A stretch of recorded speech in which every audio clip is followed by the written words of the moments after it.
مراحي مركوسهم نتفق نغيسهم نحجز كيف رسوم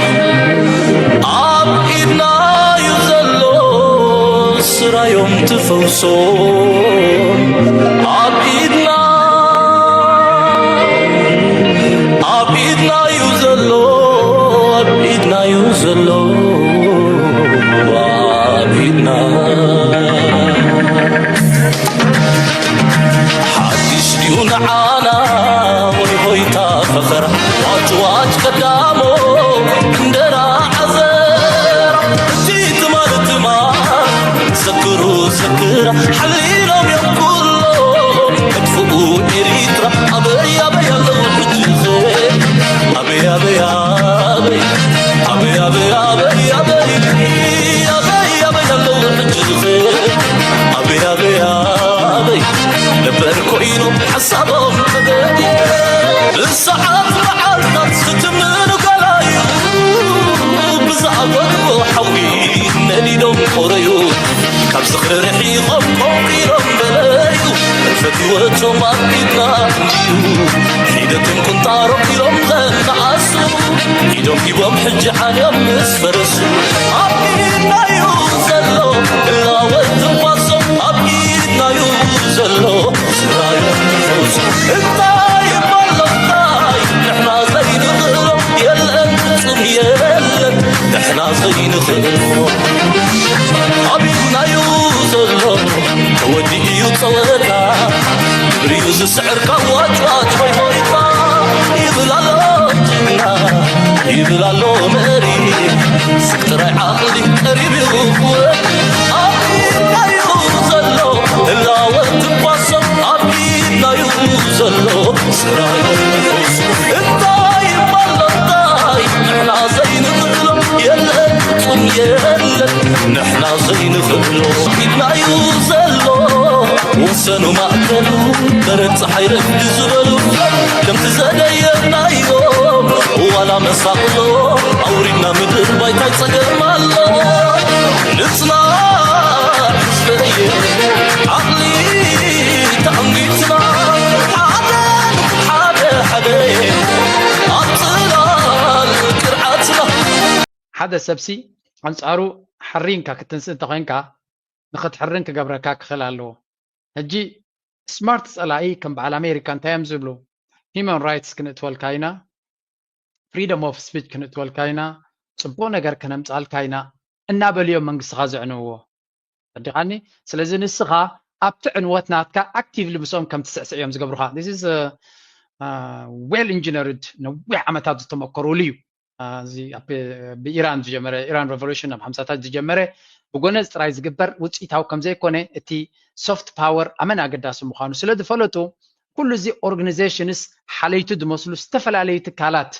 ناي سبعة مسالات دبهالو ديوم ناي civic societies دبهالو ديوم كلاتهم زياتهم well managed assets يوم استفل عليه علامة استقنا بريم I think بزع بازي present سياسة بحنتي interview مؤسس كم زغنة برق التزاريبو تشعبياون مسيرترا نزسي كم زردو أبي خاطري كم نويح كم زردوم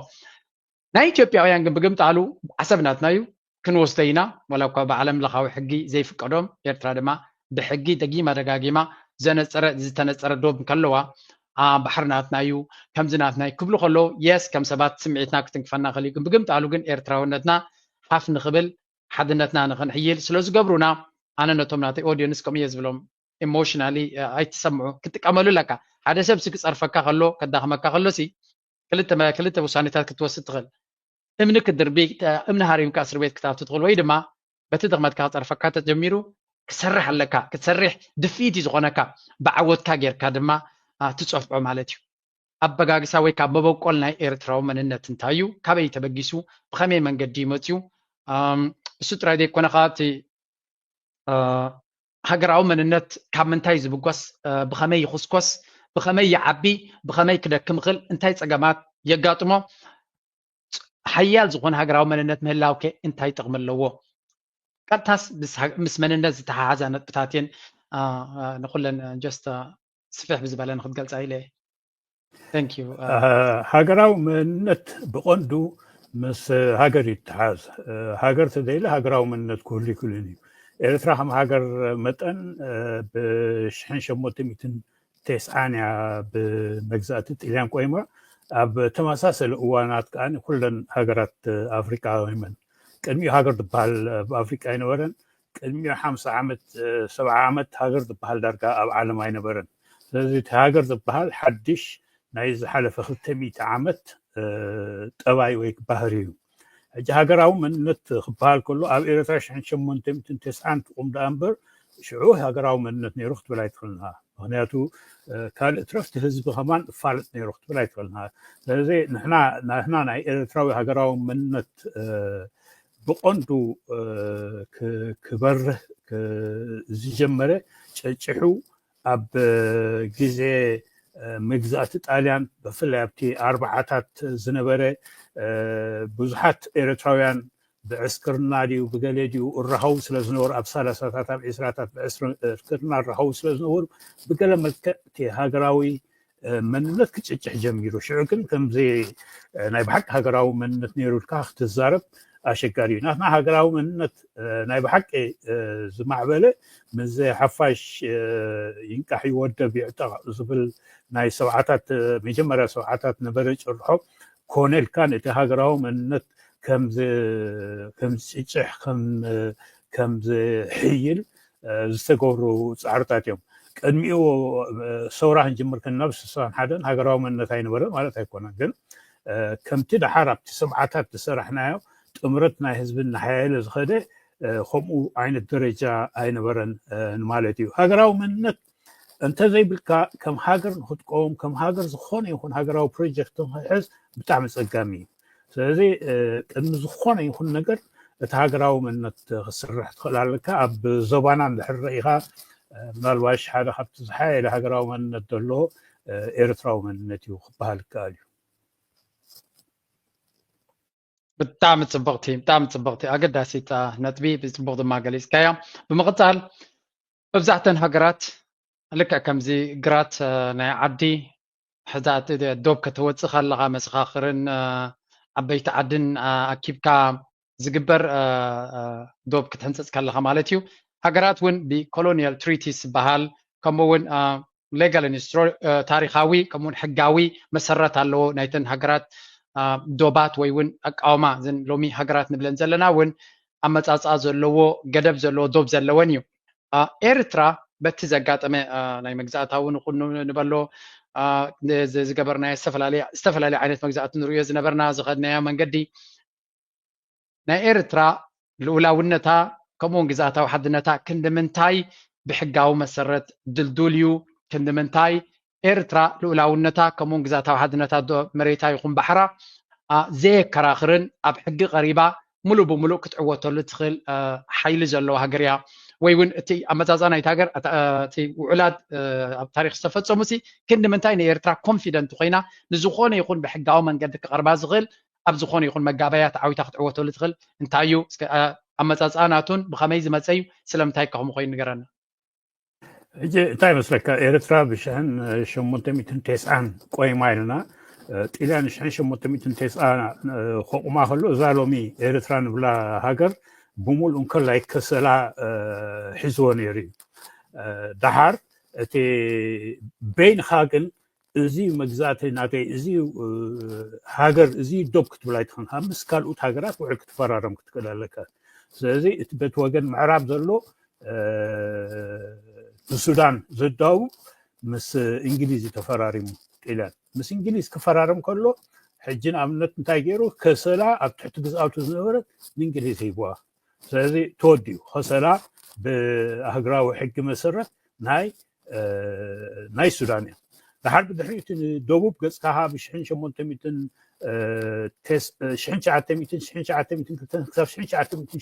ዝነበረ ዓመታት ብውዕላት ምስ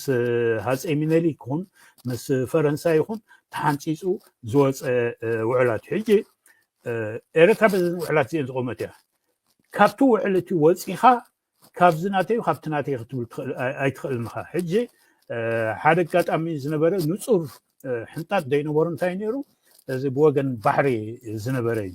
بوغن بحر زنبرز مس ناي حانش مستخايله بالصحابات نيرو قرب عمصات نيرو امجرشا كن تحنتيتو حجي بنحنا ببحر يكون بمريت يكون كله تحنتيتو ويانا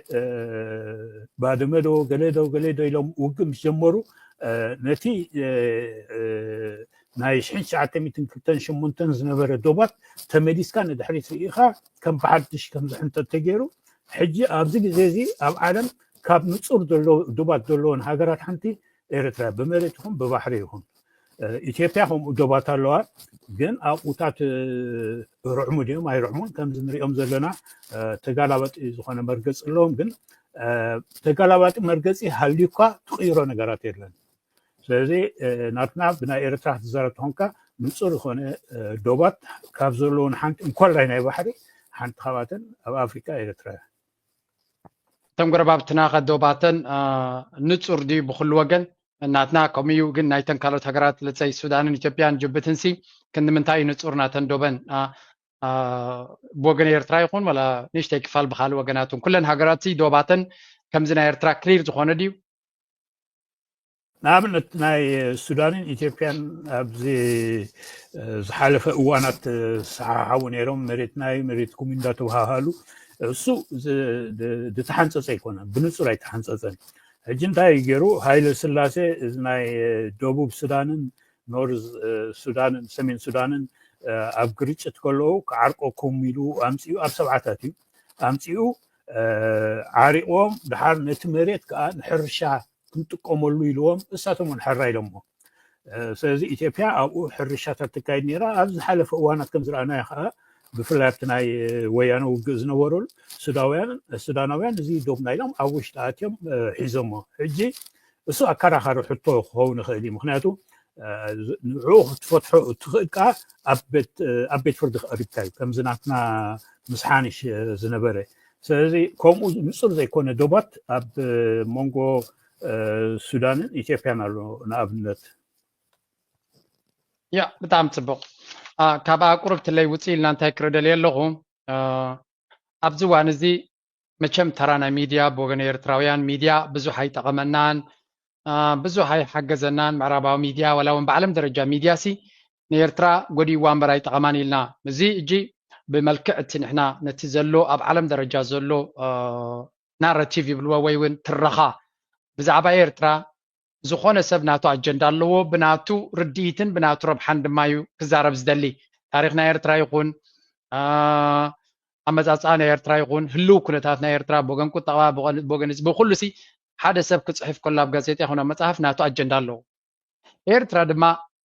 اب انترنتاتنا انترينا نا ايرتراوين سلن زارب زلنا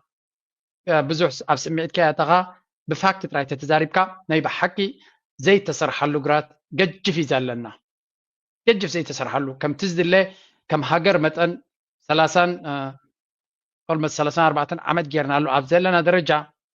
كم تزد الله اب ناي معكناتنا حبريتا ايرترا زاكل حبريتا اي هبتنا الله ويون اي قربتنا الله هذا غزي ايرترا بحماق يوم استقصوانا بلنا بزوينا نزارب كن نحنا بوغنا كم ايرتراويان ابركتوناتنا بزو حيكونن زلو لازم نزي كم يتريو أقدر كان رتيب على الخزي مكستار بعين بوليتيكا بعين بهلي بعين استراتيجيكاوي علامات نيرترا نتا يقول هلاويا ولا نلاونتا كسع كندا يسال والو زواغا زخ بخمي نز اقام زخ بخمي كنفتحو نقل حجتي نحنا خم حبرتسب متن خم تقدمات بالكعن تويز والكايوزي نفسها من لاي كمان بزح نفعتا يكوننا ثورة إيرترا بقونتو بزعبانا لاي مزرب بزح صبوق لمدي اينورون تقندي اب تكبار مريوز بالاكايداتات نيرو الصبا قال ملك حجزنا نقال اوانات ابز لنا اوانات كن حجي كم عينت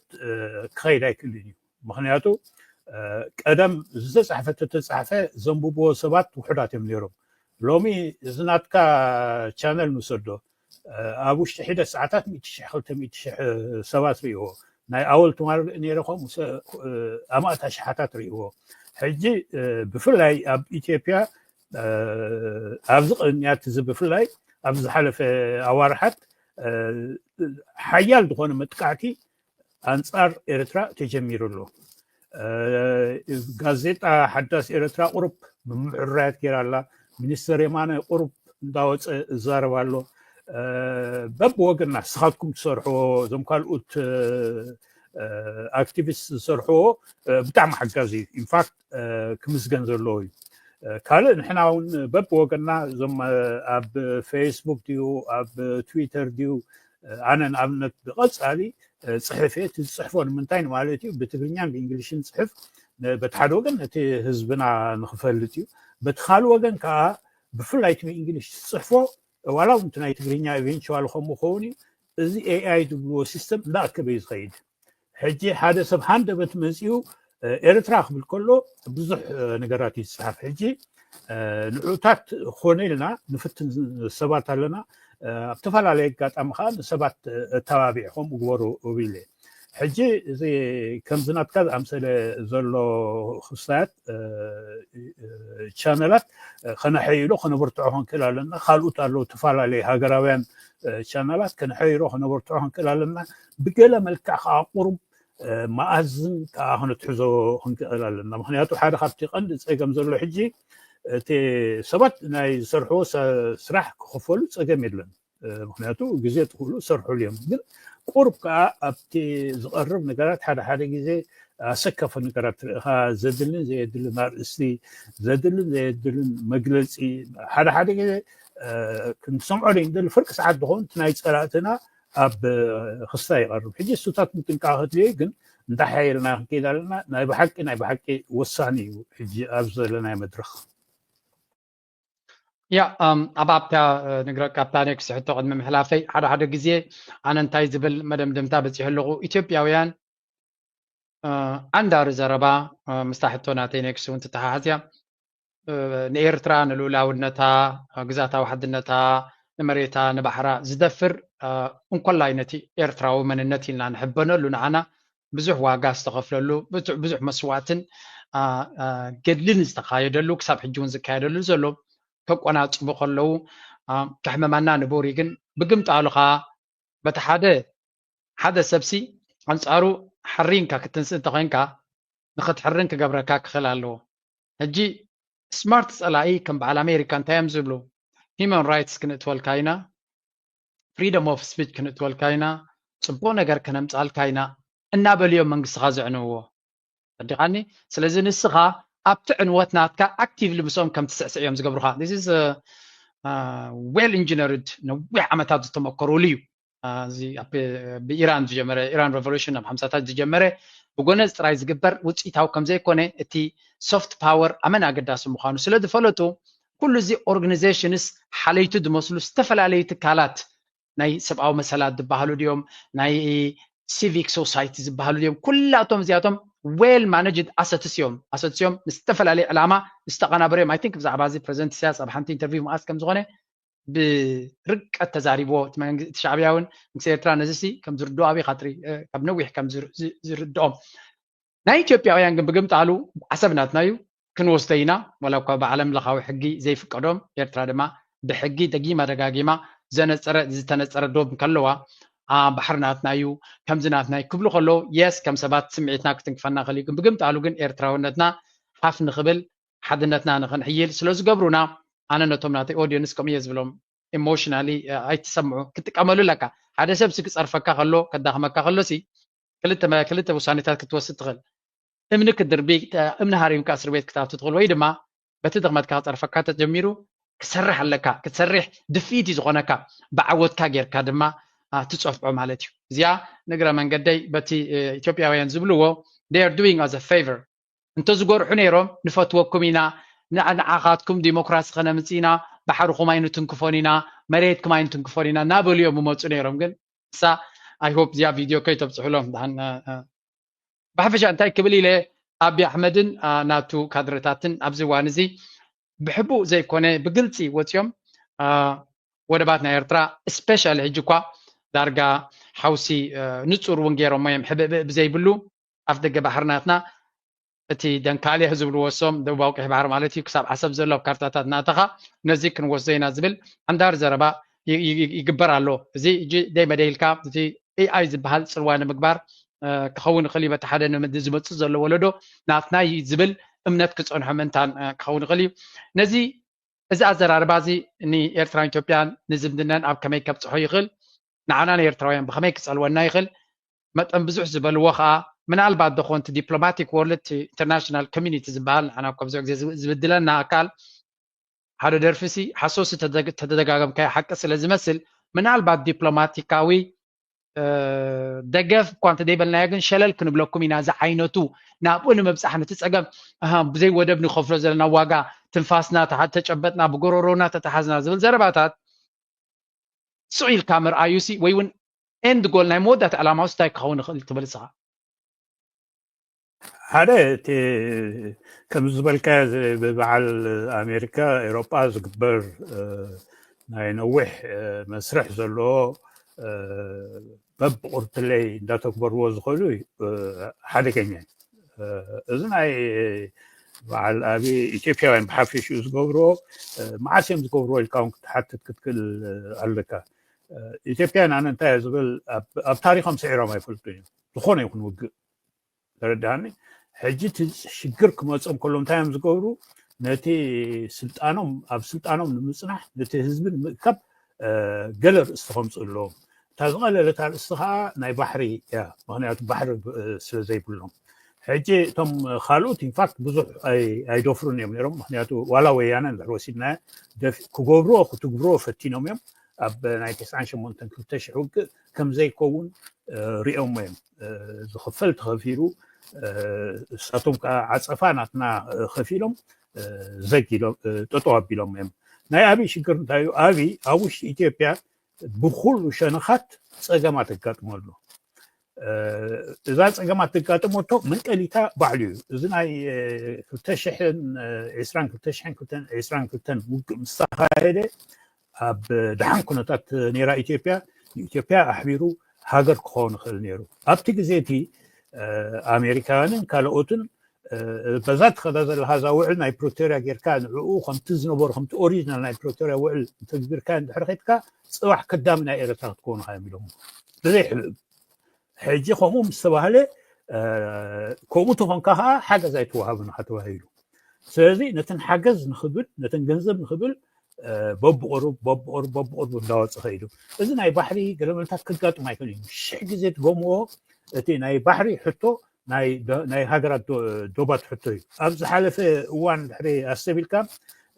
ትራምፕ ንሶማሊላንድ ክፈልጣ እዩ ገለገለ ብዙሕ ዋጭዋጭታ ነይሩ ክፈልጣ ኣይክእልን ምክንያቱ ነቲ ሕጋዊ ዶባት ናይ ኣፍሪቃ ብምሉእ ከፍርሶ እዩ ማለት እዩ እንተፈለጣ ከዓ እሱ ከዓ ኣብ ኣፍሪቃ ትቕበሎ ወላ ሓንቲ ሃገር የላ ምክንያቱ እንድሕሪ ከምኡ ክትገብር ጀሚርካ እዚ ዶባት ናይ ኣፍሪቃ ብብሄር ኣይኮነን ቆይሙ ብኤትኒክ ኣይኮነን ቆይሙ ባዕላቶም ምዕራባውያን መፂኦም ዝቆራርፆ ቆይሙ ስለዚ በዝም በትን ፀገማት ከጋጥም ክእል ኣብይ ከኣልኮ ኢሉ ናይ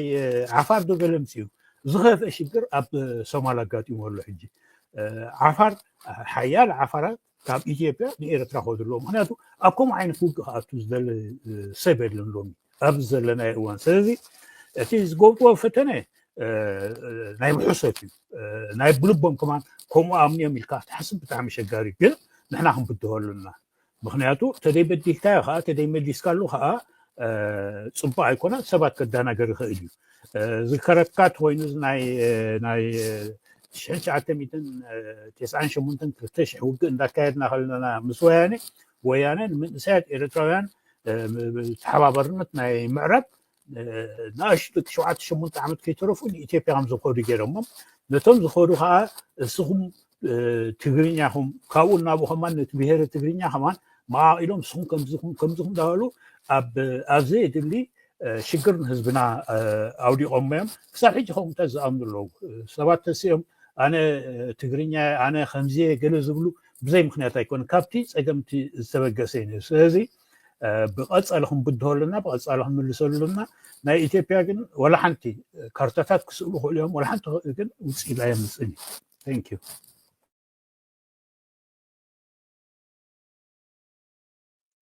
يس توم حنت حتو ابزي درياد اللخو ناي سيراك مصحف حنت كابتن مصحفتي ازيا صبغ تريني لان جرين باك تاشمت جرين باك جراوند سلازلني سماياوي حبرا خوينات اللي لاغن زيا مصحف زيا بستخالنا متن جزينا كنت كملا كنكلالنا تمالي اغاطامي اب بازل متينا سلازنبره سلازلون ناب سويس متي سلازلو كاباز جزا كوا مصحفيا كحسوي دلني من بابا يجمر كوانا اللغة تمال مشيت يمتي نلو مخدالو لني يروني برقص كن ناي بحق عمق زلو أقد داس مصحفتيو نقرا من قدك تقصص دلي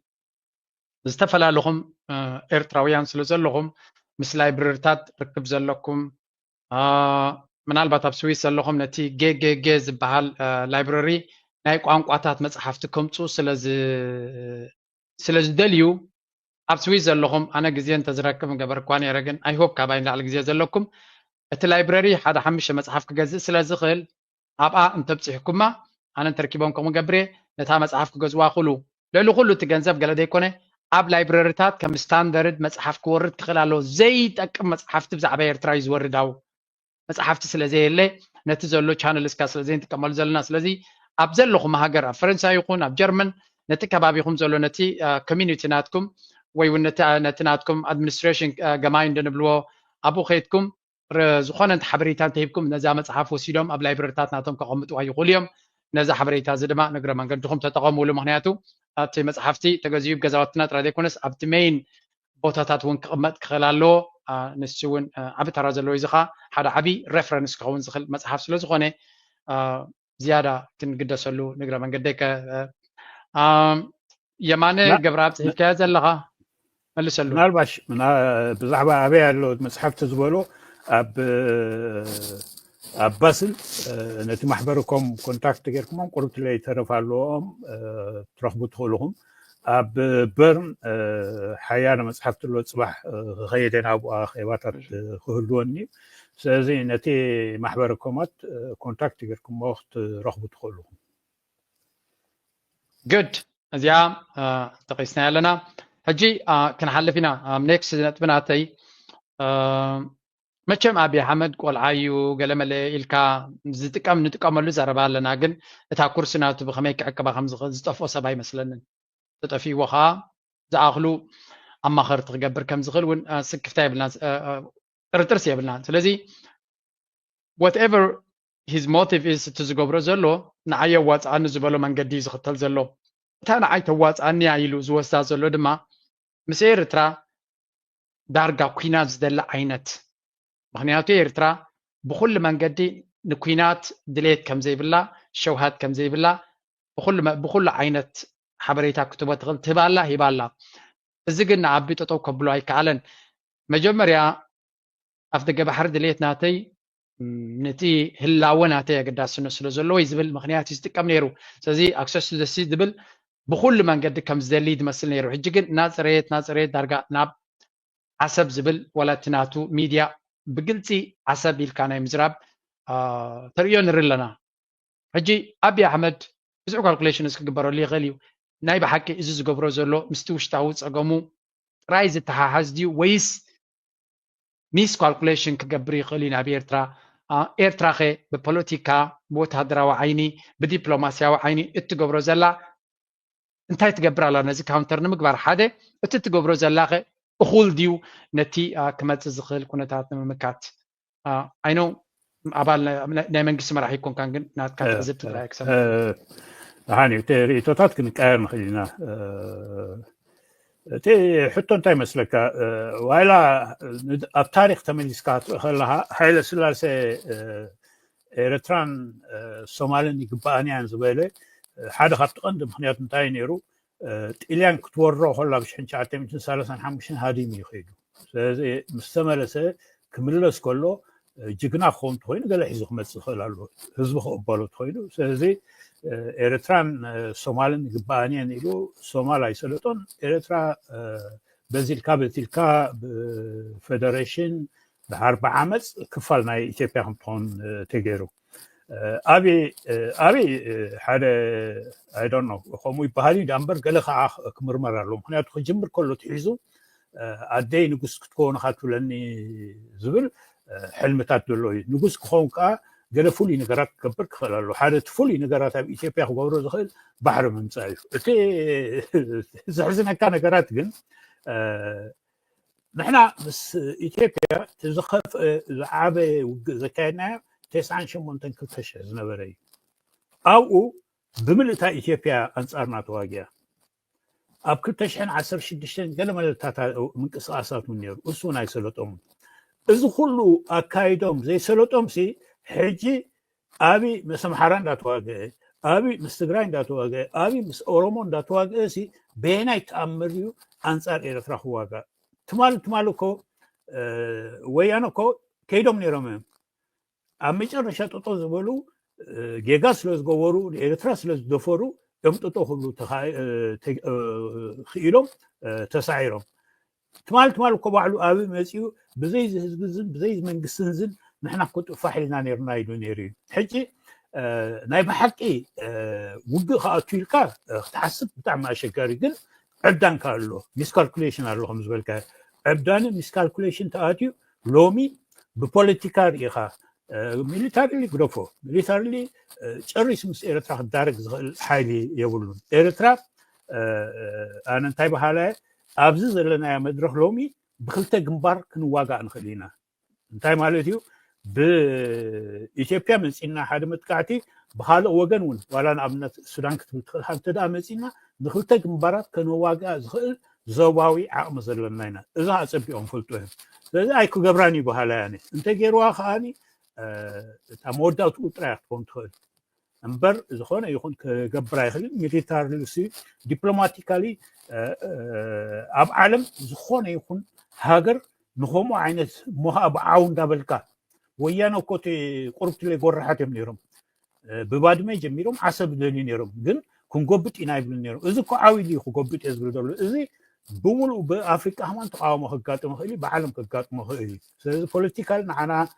ፀገም የብለን ዲፕሎማቲካል ፀገም የብለናን ሚሊታር ለኻ አይ መስለን ዝኾነ ይኹን ከውፅኦ ዝኽእል ሓይሊ የብሉን اوكي باك انا بحكي ጽቡቕ ዝኾነ ዕምቀት ዘለዎ ሓበሬታ ትበና ዘለኻ አቶ ሲራክ ኢንጂነር ሲራክ መብዛሕትኡ ሰብ ኢንጂነር እንተኮይኑ ኣብ ፖለቲካ ክዋሳ የብሉን ዝብል ዘረባት ሰሚዕኻ ሓደ ቀዳማይ ነገር ፖለቲካ ክፋል ናይ ህይወት እዩ ካልኣይ ድማ ዘይተማሃሩ እኳ ፖለቲካ እናተዋስኡ ከለዉ ኢንጂነራት ዘይዋስኡሉ እንታይ እቲ ፖለቲካ ዝበሃል ኦኬ ባክ ቱ ደ ቶፒክ ኣብዚ እዋን እዚ ዝተፈላለየ ዓይነት ኣላየንስስ ንርኢ ኣለና ሽርክነታት ምክንያቱ እቲ ዘሎ ኩነታት ብዙሕ ነገራት ስለ ዝጠልብ ዘሎ ብዙሕ ዓይነት ኣላየንስስ ወይ ከዓ ሽርክነታትን ርክባትን ንርኢ ኣለና ሓደ ካብኡ ለንቀነ ኣብ መንጎ ጅቡትን ግብፅን ዝግበር ዘሎ ዝምድና ኢና ንርኢ ዘለና ግብፂ ኣብዛ ንነዊሕ እዋን ንኢትዮጵያ ኮንቴይን ንክትገብራ ካብ ትሓስብ ነዊሕ ዓመታት ይሓሊፉ برجز ما يجيبس كونتات ما أسجميروتي مس إثيوبيا ذكرهم زلوا ديجا ندريلنا أب تاريخ ما يجيبسي أب تزخف أتمدرخ زنبرتلو بروتشن عصرت حدانيو عرب سبرينج تبهيلو ناي ثلاث عامات مرحنتهم وديغو أب كياس كلا عقرقر كلا calculated كوينوس تبقسين يرمو بزحت سباير دوني شعو نتي كياس نتي مجمريات زنبر عقرقر كساب زحويو جزية وسيدهم مرجع كايدهم نعيفة توون قلمله زغول خبر كله تديجا زخونة درجة كيدو إثيوبيا دما أبتي جزيتي كتشن عصرت حدا مالت نقول سبات كان برهلو سلزلنا كتشن عصرت حدا مالت إثيوبيا ملس زيناوي اتزلع عليه حيلنا تزن صبار قلو زنبريو ونقول لاين إيرترا completely بقرا عطاتيو أب قلنا أمريكا أب قلنا بعد مرحتنا بعد أوباما سوزان رايس مساتهم كتسأل زي رخابلو زنبريو سلزي diplomatically ግብፂ ወዲቃ ካብ ዚሮ ትብገስ ኢትዮጵያ ድማ ኣብቲ ዝበለፀ ሪሌሽንሽፕ ኣብ ዋሽንግተን ዝነበራ ግዜ እዩ እዚ ነዚ ግምት ኢቲ ከምታ እዚ ከይዱ ግብፂ ሓቱ የብሉ ኣይሰለጠን ኣብዚ ዋን እዚ ኣብዘን ዝሓለፈ ዓመታት ብፍላይ ካልኣይ ድማ ንዕኦም ዘይዕውቶም ዝነበረ ንግብፂ እንታይ እዩ ንኢትዮጵያ ኮንቴይን ክትገብራ ኣብቲ ጎረባብታ ክትመፅእ ካለም ይጊቭ እቲ ሰብ ነቲ ጉርብትና ናትና እውን ፅቡቅ ገይሩ ከይርድኦ ስለ ዝኽእል ሓንሳብ በዚ ኣብ መከሩ እዮም እየ እናረኣናዮ ክንከይድ ምንታን ምርኣይ ካብ ምእማን ስለ ዝኾነ እዚ እቲ ጉርብትና ናትና ስለዚ ካብዚ ዝብገስ እንድሕር ኮይኑ actually I had a better chart ንኩሉ ሰብ ከተርኢ ትኽእል ሶሪ ኣይ ተሓዝብለይ ሓንሳብ እዚ እቲ ከባብናትና ዝበሃል እዚ እንድሕር ኮይኑ እቲ ከባብናትና እቲ ግብፂ ዝበሃል እውን ኣብቲ ቀይ ባሕሪ ንክንሪኦ ዝኣክል ኩሉ ሰብ ጂኦግራፊ ፐርፌክት ኣይብልኒ ኢትዮጵያ ነቲ ዲጋ ንነዊሕ ዓመታት ፅቡቅ እናኸደት ኣብ ምምሉእ ኣብፂሓቶላ ግብፂ ድማ ብሽምግልና ብዳንነት ብየማን ብፀጋም ብዙሕ ፈቲና ክሳብ ሕጂ ዝጭበት ውፅኢት ኣየምፀትን ኣብ መወዳእታ ናይ 2024 ድማ ነቲ ዝግበር ዝነበረ ዲፕሎማስያዊ ጉዕዞ ጠቕላላ ተስፋ ቆሪፃ ጠጠው ኣቢላቶ እያ ሕጂ ኩሉ ምርጫታት ኣብ ጣውላ ኣሎ እዮም ዝብሉ እንታይ እቲ ምርጫታት we don't know ካብኡ ሕጂ ንኢትዮጵያ ብቐጥታ ንምቕርቃር ሱዳን ቀደሙ ምስኦም እያ ነይራ ኤርትራ ምስ ግብፂ ጥቡቅ ዝኾነ ዝምድና ጌራ ይትፈልጥን ያው ከዝምድናታት ዝኣቱን ዝወፅን ነይርዎም እዩ ግን ውድኡ ዝኾነ ኣይነበረን ከምዚ ናይ ሕጂ ኤርትራ ኣብ ጎኒ ግብፂ ሶማልያ ኣብ ጎኒ ግብፂ ጅቡቲ ኣብ ጎኒ ግብፂ ሱዳን ኣብ ጎኒ ግብፂ ብሙሉእ እንተን ጎረባብቲ ንግብፂ ስለ ዝደልያ ዘይኮነስ ኣንዳር ኣካይዳ ናይ ኢትዮጵያ ስቃ ስለ ዝፈጥረሎም ፅቡቅ ዝኾነ ኣብይ ኣሕመድ ባዕሉ ኣብ ከቢድ ከበባ ከም ዝኣቱ ኮይኑ ኣሎ ግብፂ ድማ ኣብዘን ዝሓለፈ መዓልታት ኣገዳሲ ዝኾነ እንኮላይ ነቲ ወደብ ናይ ጅቡቲ 95% ናይ ኢትዮጵያ ኣታውን ወፃእን ዝኸደሉ ድራለ ዝበሃል ንዕዑ ማነጅ ክትገብሮ ከተስፍሖ ምዃና ነጊራላ 150 ኪሎ ሜትር 40 ኪሎ ሜትር ዝስፍሓቱ ቦታ ድማ ሒዛ ላቡ ናይ ሎጂስቲክስ ሃብ ክትገብር እዚ ንኢትዮጵያውያን ክዕብዶም ይደልዩ ዘሎ እዚ ጅቡቲ ትገብሮ ዘላ ምስቲ ኤርትራ ቀዲማ ዝገበረቶ እቲ ሶማልያ ዝገበረቶ ከምኡውን ሱዳን ኣብ ጎኒ ኤርትራን ግብፅን ዘሎ ብኸመይ ተንብቦ እዚ ነቲ ኣብ ልዕሊ ኤርትራ ክገብሮ ዝፍትን ዘሎን ዝሓስቦ ዘሎን ኣብይ ኣሕመድ ብኸመይ ካውንተር ኣብ ምግባር ክሕግዝ ዝኽእል እዚያስከ ቁርብ ፅቡቅ ጌርካ ማእኺልካ ንውሕ ዝበለት ሕተያ ግን ንኸብርሃልካ ነቲ ሰብ እውን ኤግዛክትሊ ኣብቲ ስኻ ዘለኻዮ ደረጃ ከይበፅሕ ስለ ዝኽእል ብተመክሮ ከተሓሕዞ ስለ ዘለኹ እየ ሓደ እቲ መሰረታዊ ነገር ብዛዕባ ሃገራዊ ረብሓ እዩ ንኩሉ ሕጂ ንሕና ሰባት ብዙሕ ግዜ መስርዕ ምቅያር ኣሎ ዶ ሽርክነት ተቃያይሩ ዶ ገለ እናሉ እዛረቡ እዮም ንሕና እቲ ሃገራዊ ረብሓናትና ብተዛማዲ እቲ ዘለናዮ ጎደቦ ኢና ንሪኦ ናትና ጎደቦ ሕጂ ዝተፈላለዩ ኣጋጣሚታት ፕሬዚደንት ኢሳያስ ገልፆ ነይሩ ናትና ጎደቦ ሕጂ እቲ ሓደ ጎደቦ እንታይ እዩ ብቐጥታ ምሳና ብመሬትን ብባሕርን ዝዳበባ እየን እሳተን ከዓ ኢትዮጵያ ሱዳን ጅቡቲ ብባሕርኻ የመንን ስዑድን እየን እዚአን ምስአን ዝተሓሓዝ ሃገራዊ ረብሓ ኣለና ዝምድናታት ክህልወና ክእል እዩ እዚ ሓደ ጎደቦ እዩ ካልኣይ ጎደቦ ንብሎ ናይ ቀይሕ ባሕሪ ጎደቦ ዝበሃል እዚ ናይ ቀይሕ ባሕሪ ጎደቦ ከዓ ካብ ግብፂ ጀሚርካ ሱዳን ኤርትራ ጅቡቲ በቲ ስግር ከዓ የመንን ስዑድን ሓደ ግዜ እውን ዖማን እትዋይ ምክንያቱ ኣብቲ ክሳድ ናይ ባባል መንደብ ስለ ዘላ ምዝ ከዓ ዝኸይድ ከዓኒ ካልእ ጎደቦ ኣለና እቲ ሳልሳይ ጎደቦ ንብሎ ናትና እንታይ እዩ እዚ ናይ ፈሳሲ ናይል ንብሎ ጎደቦ እዩ ኣብዚ ናይ ፈሳሲ ናይ ናይል 11 ሃገራት ኣለዋ እንኮላይ ንሕና ማለት እዩ ኣብዚ ከዓ ሓደ ንውሱ ዝካልእ ጎደቦ ኣለና ራብዓይ እዚ ምስ በዓል ብቀይሕ ባሕሪ ሰጊርካ ነዚ ናይ ጋልፍ ኦፍ ዖመን ዲኻ ትብሎ ክሳብ በዓል ኢማራት ገለ ዝኸይድ ካልእ ጎደቦ ኣሎ ምክንያቱ እሱ ከዓ ናይ ገዛ ርእሲ ርብሑ ኣለዎም በዓል ዱባይ ናቶም ርብሑ ኣለዎም ዩኤ ናቶም ርብሑ ኣለዎም ቃጣር ናቶም ርብሑ ኣለዎም ረብሓ ኣለዎም ዝተፈላለየ ረብሓታት ኣሎ ሕጂ ኣብ ልዕሊ እዚ ከዓ እንታይ ኣለካ እቲ ቀይሕ ባሕሪ ኣብ መስመር ናይ ሙሉእ ዓለም 20-30 ነዳዲ ዝሓልፈሉን ካልእ ዝሓልፈሉን ስለ ዝኾነ ናይ ዓለም ሓያላን ሃገራት ከዓ ነቲ ጎደቦ ከዓ ተገዲሰን እንትምታ ሕጂ ኤርትራ እንታይ ገይራ ካብ 90 ዋላ ካብ ግዜ ሰውራ ጀሚርካ ብድሕሪኡ እቲ ኩሉ ነገር ክትገብር ከላ ነቲ ሃገራዊ ረብሓ ብመንፀር እዚ ዝተፈላለየ ከባቢታት እያ ትሪኦ ነይራ ኣብ ኢትዮጵያን ኣብ ግብፅን ብዛዕባ ናይ ናይል ክሰሓሓቡ ከለዉ ኤርትራ ብዝርርብ ተራዳዲካ ዝግበር ኢላ ኢትዮጵያ ደግፋ ይትፈልጥኛ ንግብጽ ደግፋ ይትፈልጥኛ ጨሪሳ ይደገፈትን በወግዒ ንኸስተይና ንድግፍ አይበለትን ኦፍ ኮርስ ኣብቲ ሓደ እዋን ብፍላይ ፕሬዚደንት ኢሳያስ ናብ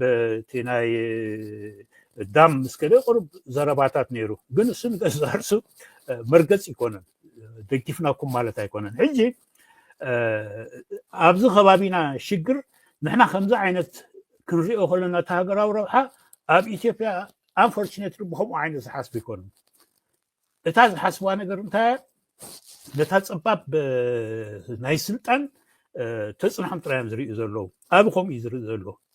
ኣቢ ሲሪየስ ዝሓስብ ነይሩ ብዛዕባ ሃገራዊ ረብሓ ዝሓስብ ነይሩ ተዝኸውን እዚ ናይ ባሕሪ ዝበሃል ነገር እሞ ሕጂ ኣብቲ ዝድኸመ ክፋል ናይ ኢትዮጵያ ኣይመልዓለን ነይሩ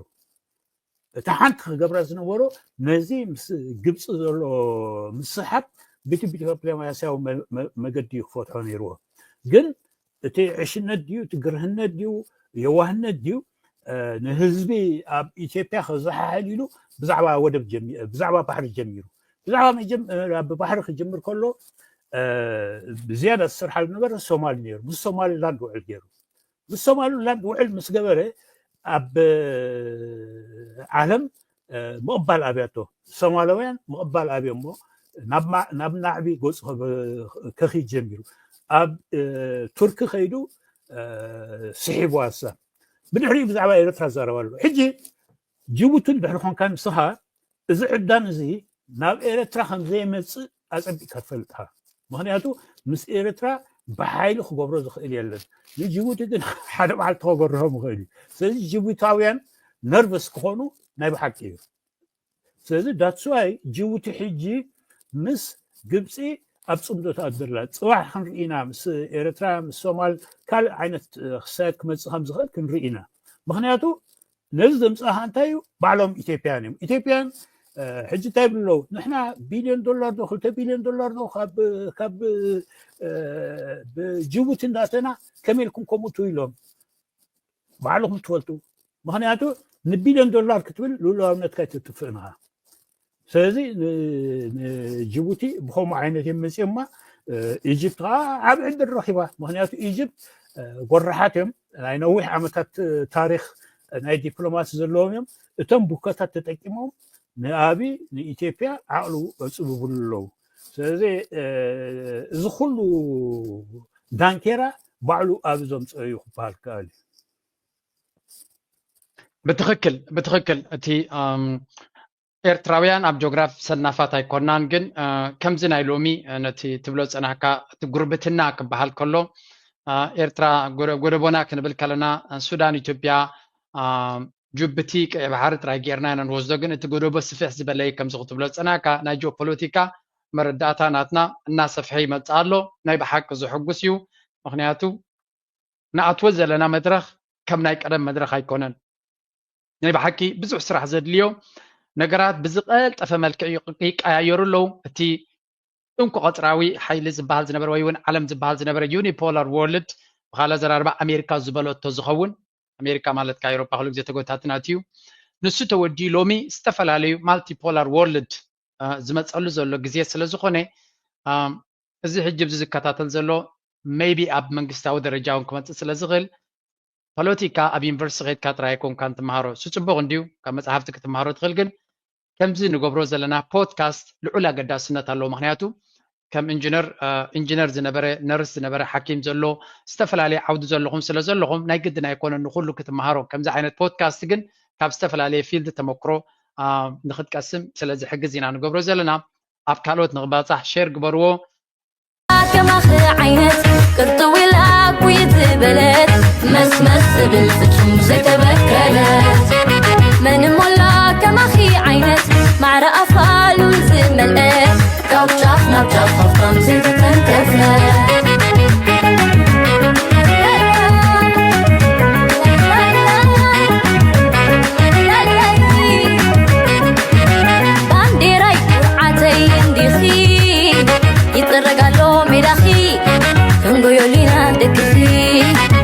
قارزو ششاكي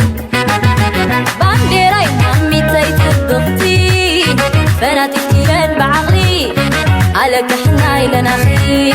كما هرالو تاشكي وابدراي تتمتمني أصحيتا ورخي دفني تاقشكو نشعن دقالي نعبخي يبلني بولي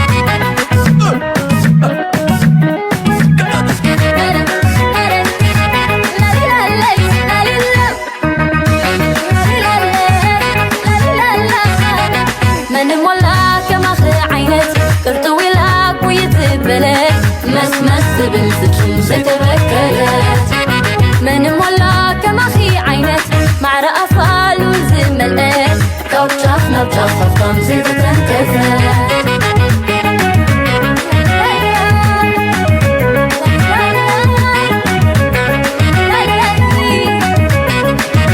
بانديراي عتي انديخي يترقالو ميداخي كنقويولينا دكخي نقارسو ششاكي مامي تاي بانديراي مكرتي فناتكين بعقلي عليك حنا إلناخي كما هرالو تاشكي بانديراي تتمتمني